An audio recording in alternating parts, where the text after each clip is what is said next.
One day I'll finish this.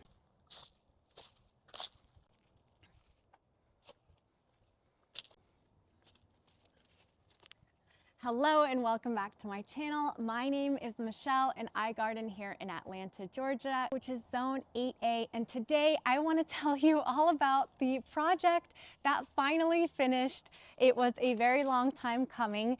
We transformed our side yard. So in this video, I want to share with you how we transformed our side yard, how we took it from an awkward strip of lawn to what we have now, which is a path and a cut flower bed. Share with you some of the mistakes that we made and what I kind of wish we had done. And I'll also share with you our plans for the future. So I'm actually not the best at taking before and afters. Once I have my mindset on doing a project, I'm like, let's get going. And I don't stop to think, wait, I need to take a picture of what the space was like before. So I have a little bit of footage that I'll mix in through here, but basically, this was a very, very full sun space before our neighbor put up a fence. She put up an 8-foot fence out of nowhere, which gave us a lot of privacy back in this space, but also really had an impact on the grass. The fence took our very full sun space to mostly a part sun space. And if you know anything about Bermuda grass, it is happiest when it is in full sun. So quickly we had muddy spots, we had a lot of weeds that we were combating, and it just didn't make sense to leave this awkward strip of grass here. And instead we wanted to make the space work for us.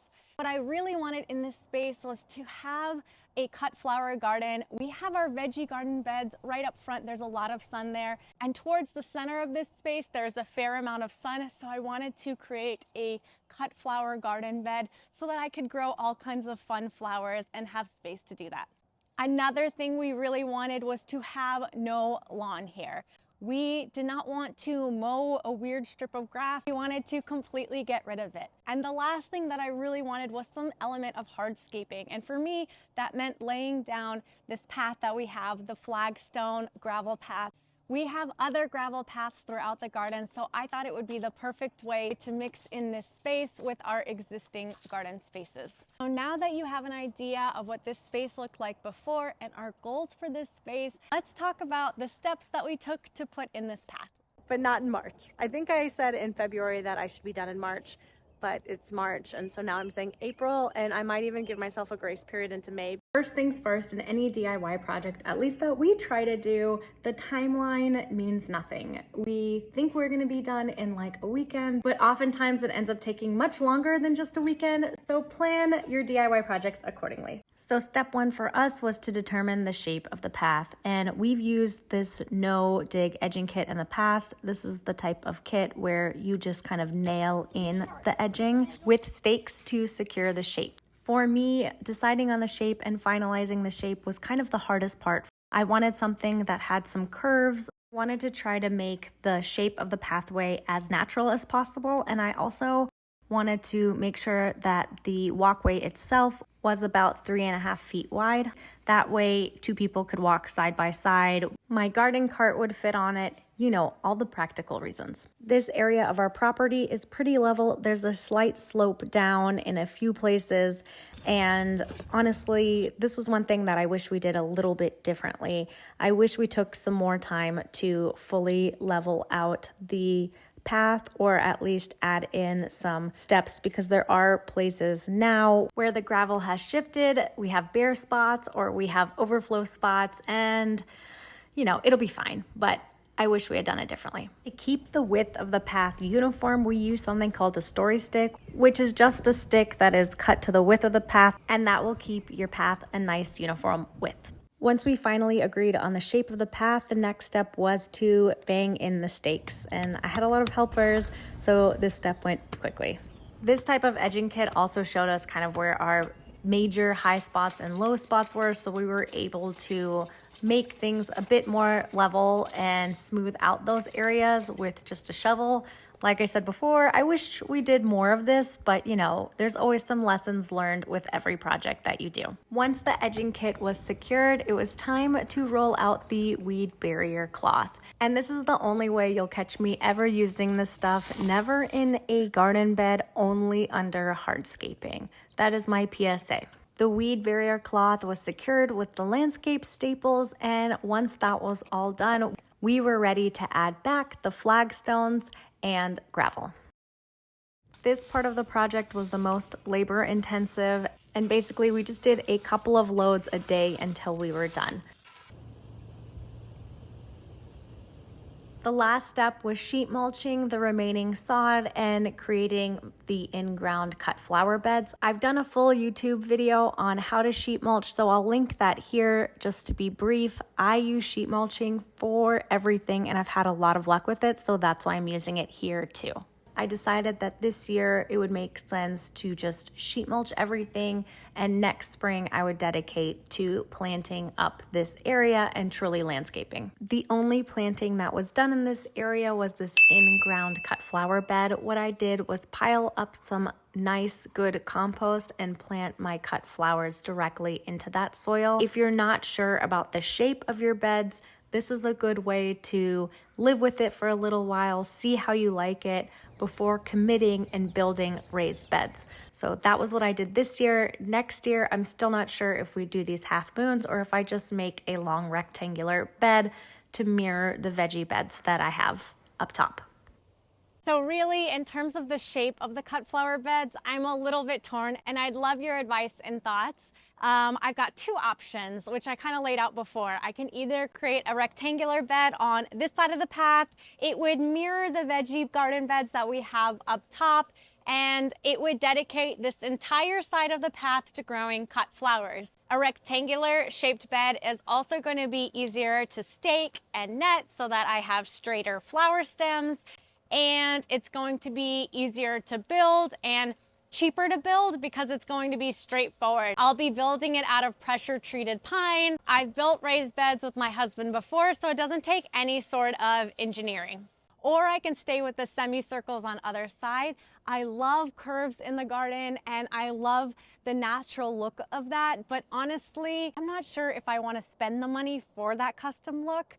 I love the idea. I wish it was more economical to build curved beds. I haven't figured out how much I want to spend on this project, which I think is something that we all have to balance. You could go for a really cool shape, which requires a custom build, or building things out of more expensive materials like brick and stone or corten steel. Or you can go the kind of generic route, have rectangular beds. They are going to be perfectly functional. You are going to get flowers, but it might not look as snazzy. So that's currently what I'm wrestling with. I would love your input and ideas. If you've built curved raised beds, I would love to know how you did it and if you think it was worth it. Now, when it comes to landscaping the rest of this side yard, I am super excited for that, and my gears are kind of turning, trying to figure out what would be the best thing to add to this landscape.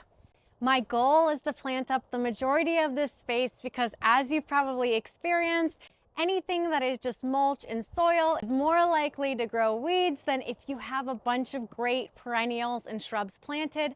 That can help with weed control, and I'm not in this side yard all that much, so I don't want to spend my time weeding here. I'd rather enjoy the space. This area is going to be kind of a challenge to plant up because of the variations in light. I've got the area that's closest to the fence as more shady, where there are other spots of this side yard that are more sun. On top of the different variations in lighting conditions, overall, my side yard is a very narrow space and the beds that I have are very narrow. So I'm going to be looking and making my list of superstar plants that stay narrow and compact, that are drought resistant and great in clay and in the south, also require little maintenance or pruning. So my process to figure out what I'm going to be planting in this area is that first I like to go through websites like Monrovia and Proven Winners and look for different shrubs and perennials that have characteristics that would be good for this space. I'm going to be looking for shady plants. I'm going to be looking for full sun plants. I'm going to be looking for compact upright plants and plants that are both drought tolerant and do well in clay soil in the south. While I'm making my list of superstar plants that might be good for this space, I'm going to be making sure that I write down their mature heights and widths, and that'll help me narrow down the probably very big list to a smaller list as I'm planning out the garden bed. And that's kind of the way my head works, is that overall, I know when I look at this space, I know that I want to be seeing a combination of grasses and evergreens and perennials that'll be beautiful no matter what season I'm looking at them. I just have to make the commitment and narrow down which grasses, which perennials, which shrubs, maybe even which tree would work best in this space and give me that look that I want. That'll also be low maintenance, drought resistant, and good for clay soils. So obviously this is very much phase one of the project. Yay, we built the path, and yay, we did plant cut flowers here, and yay, there was enough sun and the flowers did really well. Phase two is going to be the more permanent phase. What will the shape of the raised bed be? What are going to be the things that I plant in this space that give year-round interest? So as of right now, I don't have any ideas. I have a lot of cool varieties that I would love to plant here and that are like swirling around my head. But so far, no real firm plans. And you know what? It's great because now I have something to do in winter when the garden is all dormant.